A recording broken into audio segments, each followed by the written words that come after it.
it, 'cause it was there. We're art sluts. My guest today is Laurie Garner, or Laurie G-Force. Her name refers to an unstoppable creativity, positivity, and perseverance that has yielded an impressive career in both film and music.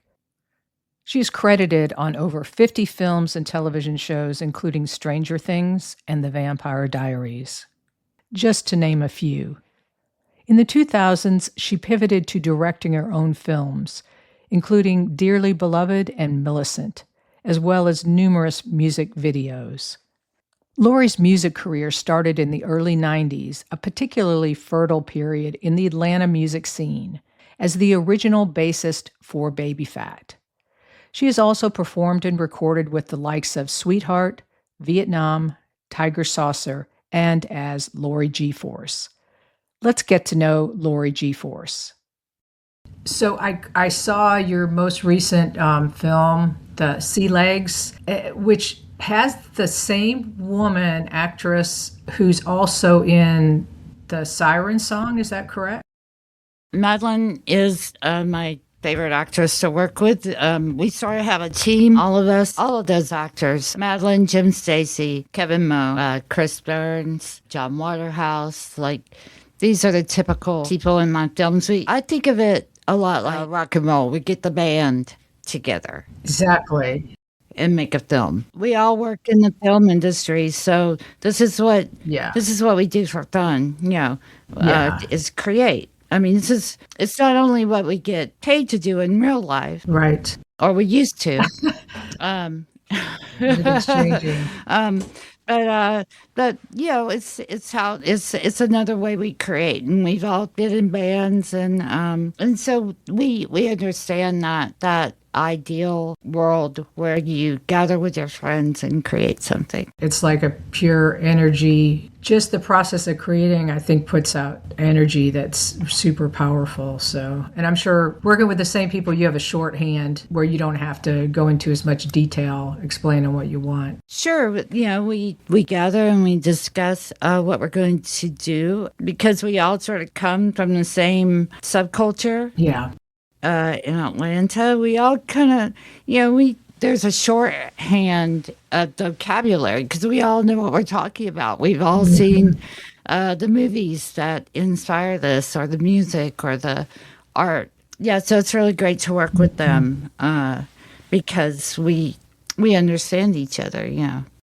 I kind of went through your timeline. I mean, you've worked in the film industry forever, really, going back to the late 80s, working on sets and production assistant and all that sort of stuff.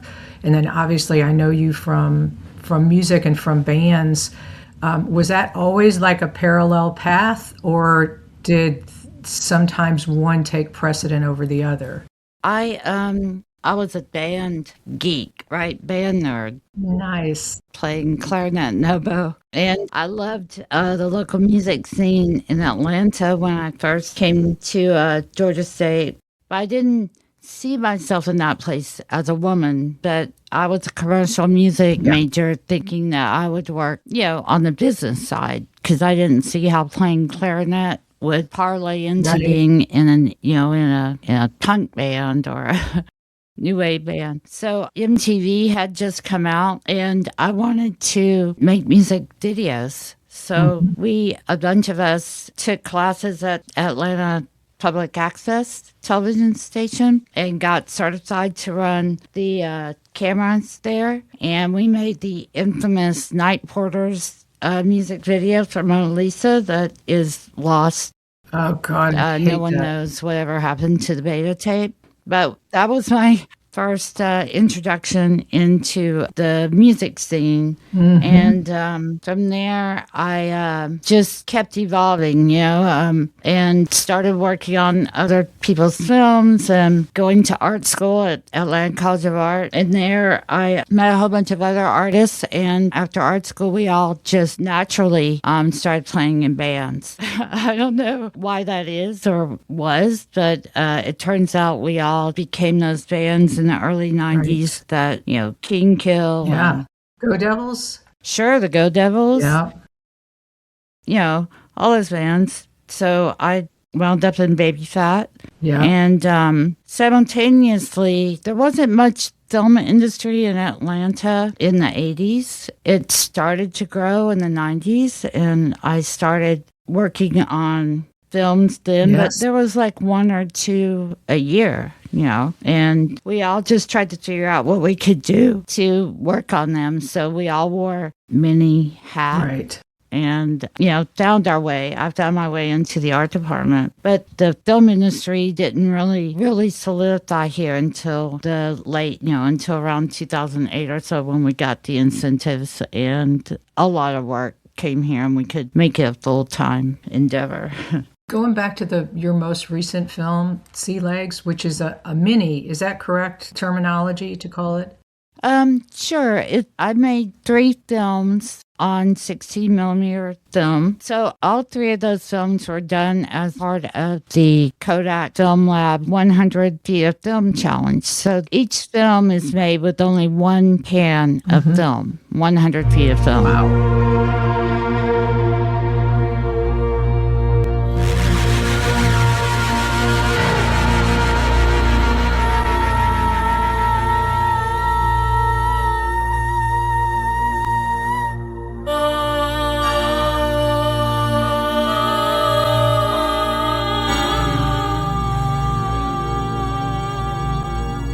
That's it, boy. Come on, closer. Exactly. That's what you need.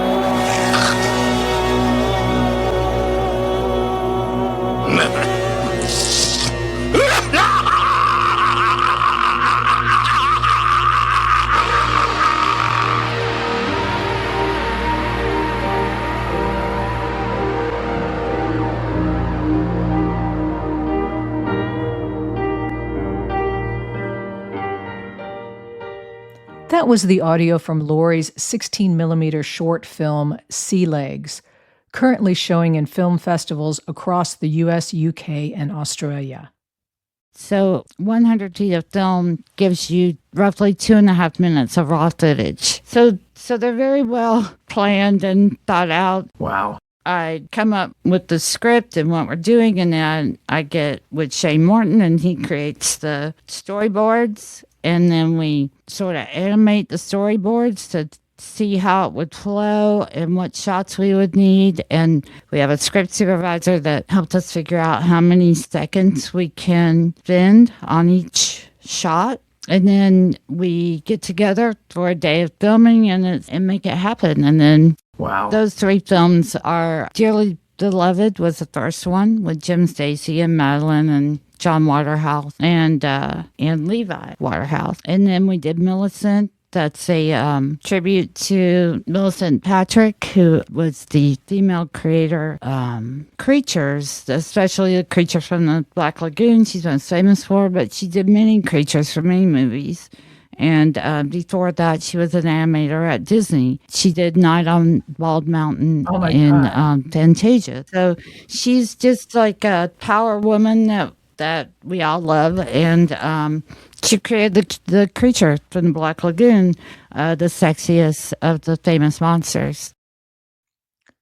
Let's take a listen to the audio from a short film Laurie made as an homage to Millicent Patrick, the woman who created the creature from the Black Lagoon, plus many other creatures whose film credit was hidden until recently.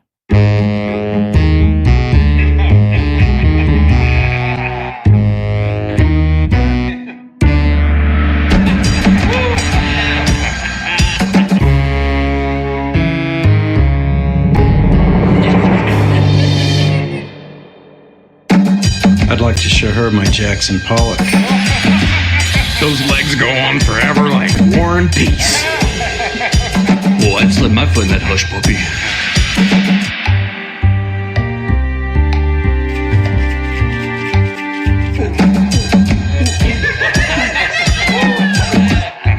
Millicent, do you need anything?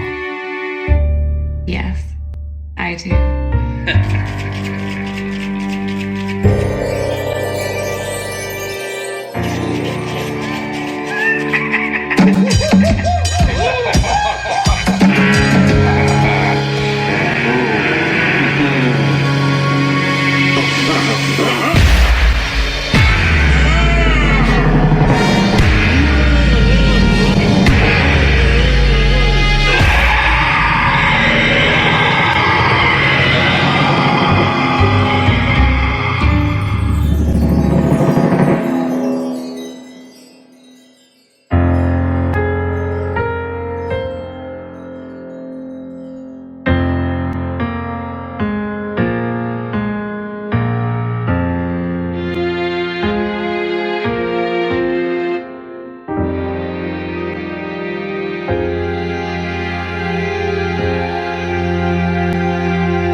And that there was a book written about her, right? I'm trying to remember the name of it. There is a book. I haven't read it. I haven't. But there is a book that was recently written about her.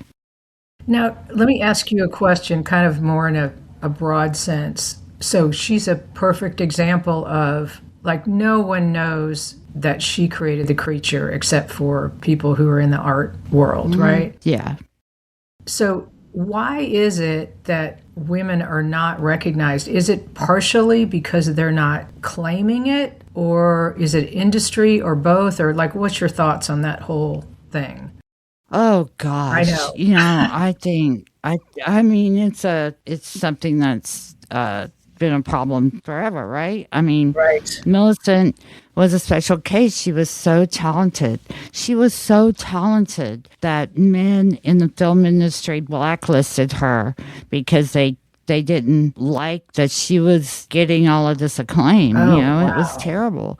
And she was groundbreaking in breaking that glass ceiling, and then they shut her down. So for me, that's the reason why I'm such a late bloomer. Is in the 80s, I got certified to run television camera at public access, and you would think I could have parlayed that into a full-time job, but it was really hard for women to break in to the film industry, even in the 80s. Eventually, the 90s, I found my way to the art department. But I'd have to say that there were very few of us there as well. And, over the years, we've multiplied. And now there are a lot more women in the film industry. I know that you interviewed Ruth Lightman, and she's one of my personal faves, she heroes. She was, she was way ahead of us in making her own films. And I remember when they made Alma, and what a big deal it was, female director. And it was just incredible and inspirational. And, we still chipping away at the glass ceiling, but it's better than it used to be. Right, for sure. So let's kind of jump over to...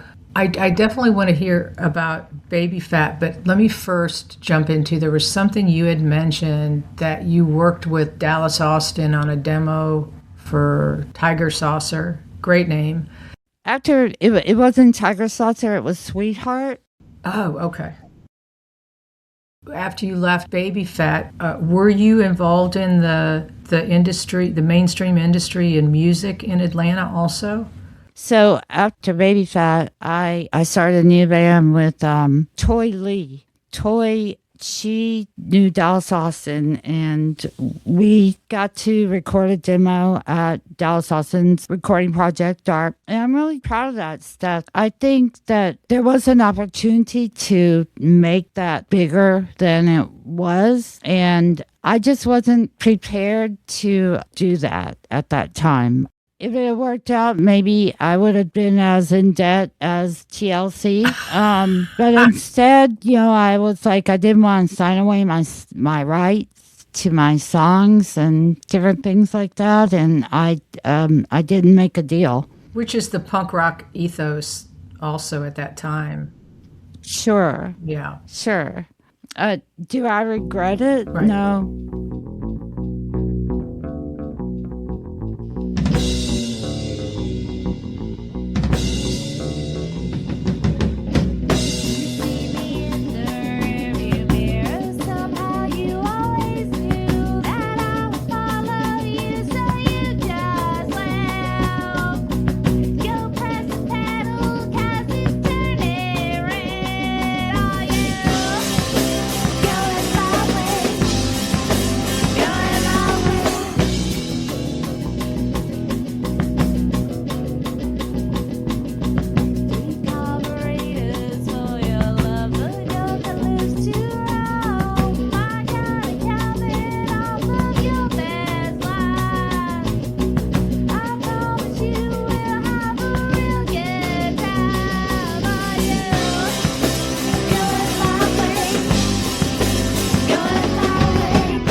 That was Motor Inn 666 by Sweetheart, a mid-90s solo project in which Laurie wrote all songs, sang, and played bass. Sweetheart's lineup also included Toy Lee on guitar and vocals, Rick Cohen on guitar, and Micah Watkins on drums. Sweetheart caught the attention of music mogul Dallas Austin and was recorded at DARP Studio.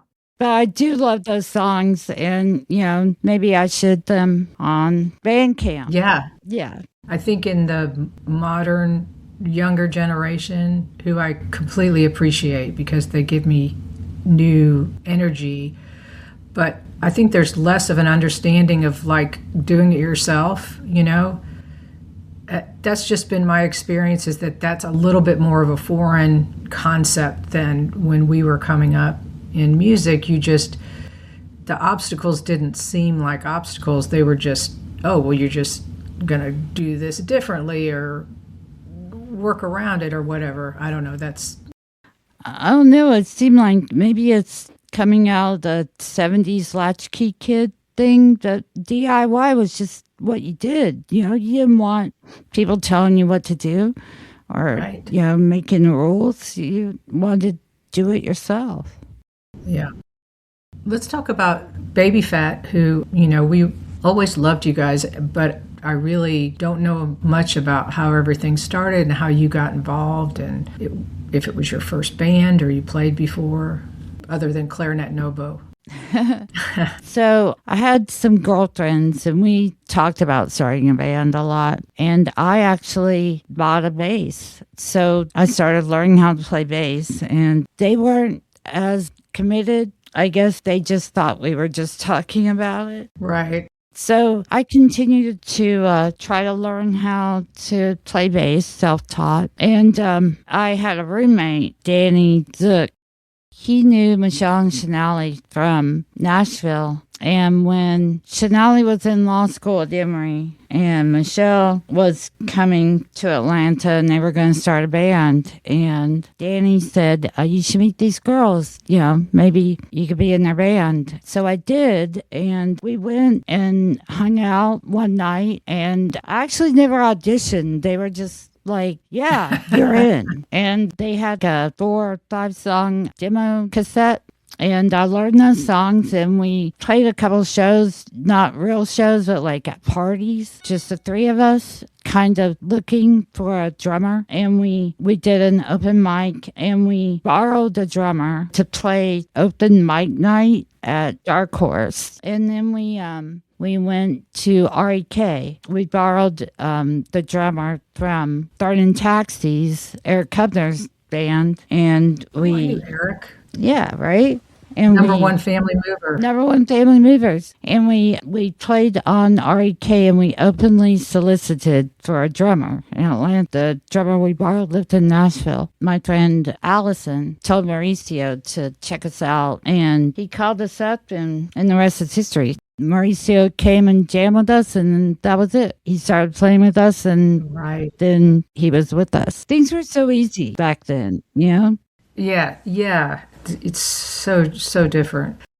Laurie's first official band was Baby Fat, now Ultra Baby Fat, co-founded by Chanelli Bomick and Michelle Dubois and cemented by drummer Mauricio Carey. Here is Why Do They Care by Baby Fat, released on an EP by Sister Ruby Records in the mid-90s. Let's take a listen.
Was the chronology, was the next recording after the demo, was that the amplified compilation on Sister Ruby? We recorded at Bakos, Jeff Bakos on Ponce. Bakos. Dr. Cool. Yeah, so we did that, and then we recorded our album also at Bakos. Then we recorded 3 or 4 more songs at Clint Steele's studio that were never released, but they're pretty cool. That's so weird because we did the same thing. The last due recording we recorded at Clint's studio. Same thing. Never really. Well, we did finally release them unfinished, but that was the studio over there off Monroe near Purple Dragon. Yes. Was it called Ethel Studio, maybe? I think he was already calling it Ethel. Later, he moved to West Midtown, had Ethel Studio over there. Mauricio, by the way, the drummer, the original drummer for Baby Fat, he composes the music for my films, which is a great relationship we have. He's so intuitive, and I can tell him kind of the vibe I want, and he just nails it. It's awesome. That's definitely an element of your films, is that the pacing of a musician. You know, I love films where the music actually truly accentuates what you're seeing because there's that musicality to the visual as well. You know what I mean? Yeah, and that's definitely a big thing that is important, the way I go about making films. The music is a huge part of it. And again, like you, I love films where music is, it's not just a second thought or a space filler. It's integrated.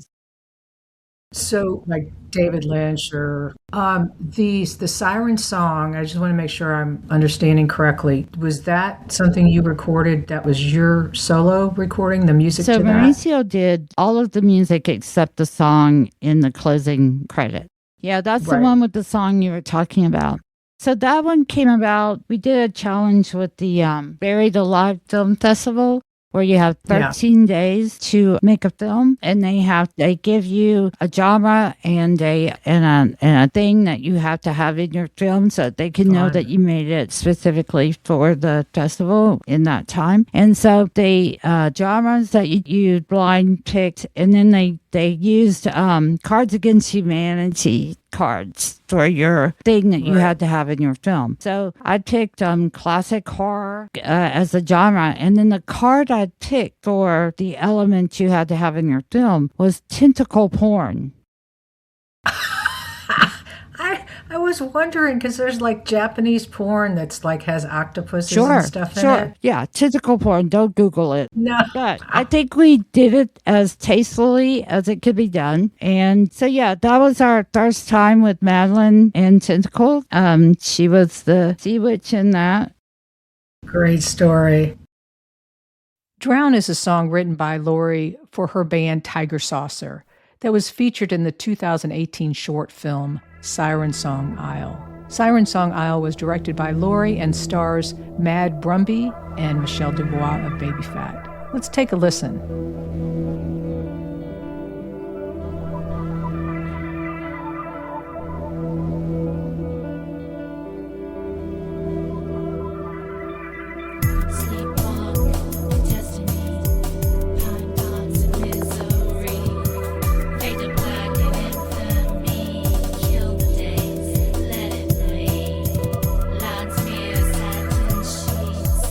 Wake me, bloody teeth, tongue bats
Switching gears again back to music, I wanted to ask about, so there's two bands that you were in that I'm not as familiar with. One's Vietnam, and then the other one, and tell me if I'm missing something, but Tiger Saucer, which, like I said, I love the name. But let's start with Vietnam. Was that specifically meant to be like kind of an anti-war project, and was it related to anything specific? So Vietnam actually existed. I think their first show was in 79 or 80.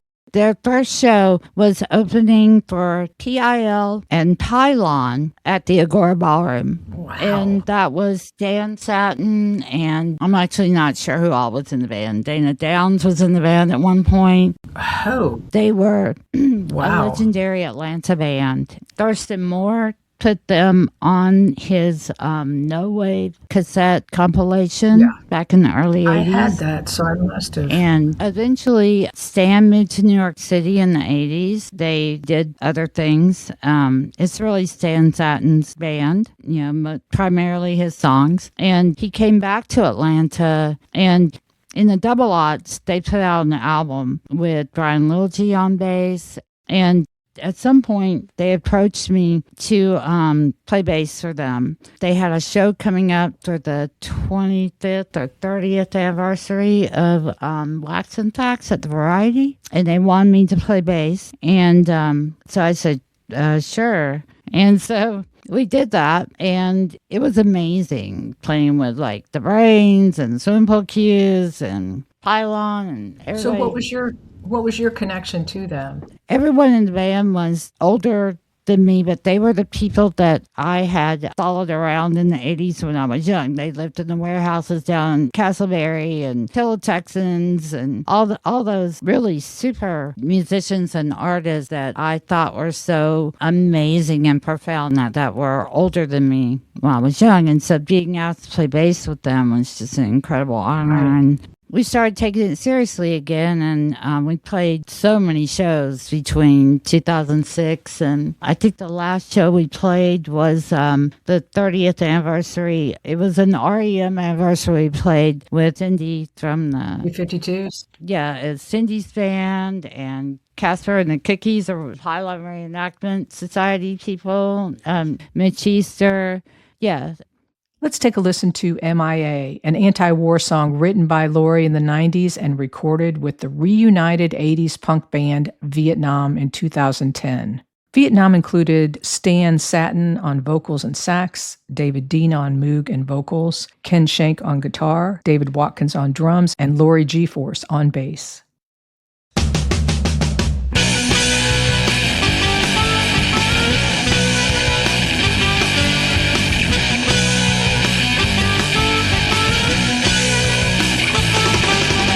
Shoot up the night, kill the sun, fire my gun at everyone.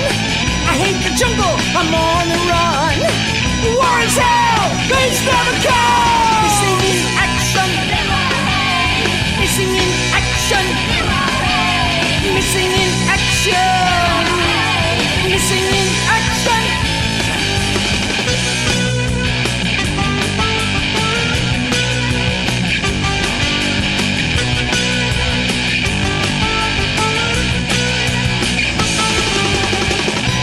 Killing cause I'm bored. Misfortune is my reward. Take no prisoners, love no one. War is hell, peace never comes. Missing in action, missing in action.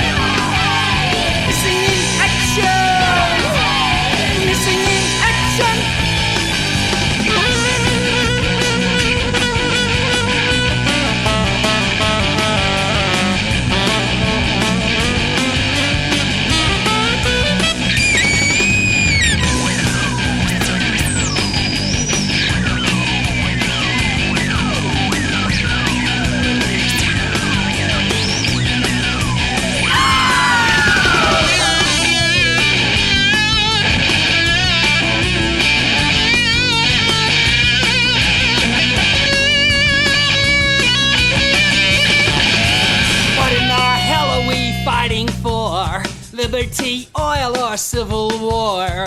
I get no armor, I get no love. War is hell, peace never comes. Missing in action. Missing in action. Missing in action. Missing in action. Missing in action. Missing in action. Missing in action. Missing in action.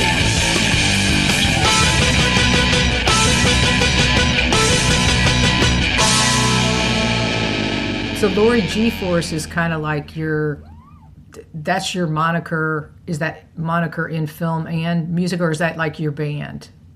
So I think of Laurie G-Force as my music name.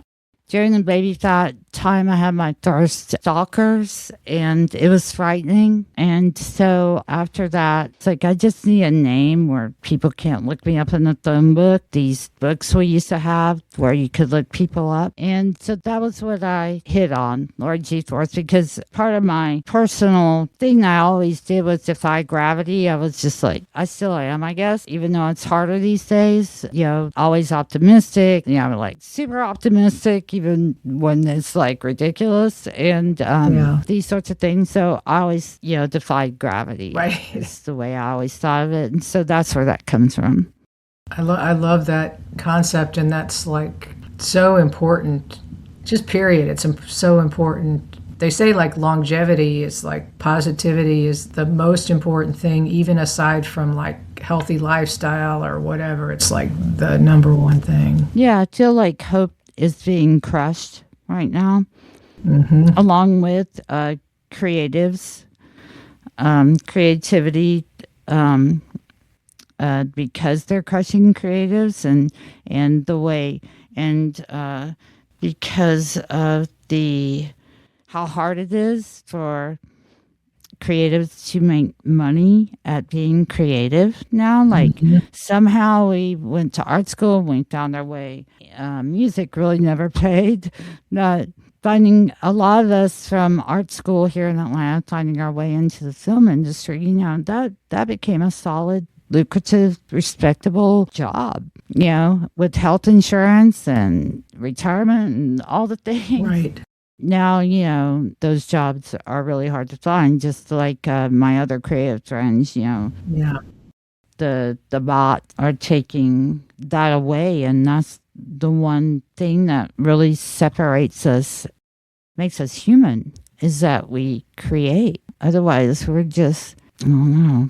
Well, and I mean, I've always felt that creatives it is a different type of person. Like you said, you fall in love with things easily. I completely connect with that because you're out. You're fully there, and so you experience everything fully, for better or for worse, right? So, I mean, not that I would ever give advice or anything, but I know that one thing that's really helped me is just to continue to carve out these little tiny spots of being able to just be creative in that zone where like you're not thinking about anybody watching or looking, or I don't know. For me, that has been life-saving, honestly. Yeah. It's the lack of joy makes a life not worth living, to be honest. Like it crushes me that I see so many artists struggling now. And then also being censored or threatened. You're talking about, like Jimmy Kimmel and stuff like that, or are you talking about? Yeah, that's exactly what I'm talking about. I don't know. Like, this podcast is called Art Sluts Radio, and I don't, I'm like, this is like YOLO, okay, this is what I got. I'm just going to like roll with it. But I am so inspired by you and so grateful to be able to hear your story and hopefully tell it. And this should happen more often just in life, where we just like sit down and have a conversation. So I'm sorry about all the pretense of having it in a podcast, but thank you so much for taking the time and making this happen. Well, I hope that I made sense in there. Oh, yeah. At times, and stayed on topic. That's a whole thing I work at constantly, and I look forward to maybe having coffee with you. Let's short of a Yeah. jam. No, yes. Wow, I have just scratched the surface of treasures that Laurie Garner has produced. To find out more, go to lauriegarner.com and enjoy the journey of great music and film. I'll finish up my interview with Get Out by Tiger Saucer, yet another project in which Laurie wrote and sang all the songs. In addition to Laurie on bass, the lineup includes Jimmy Mullins on guitar and production, Chris Piskin on drums and backing vocals, and Laurie on bass. Stay strong and keep creating, everyone.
Thanks for listening to Art Sluts Radio.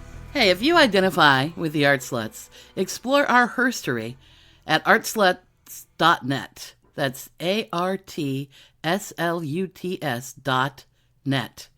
And purchase downloads of our music wherever you stream music. All contributions and purchases will go to support Planned Parenthood.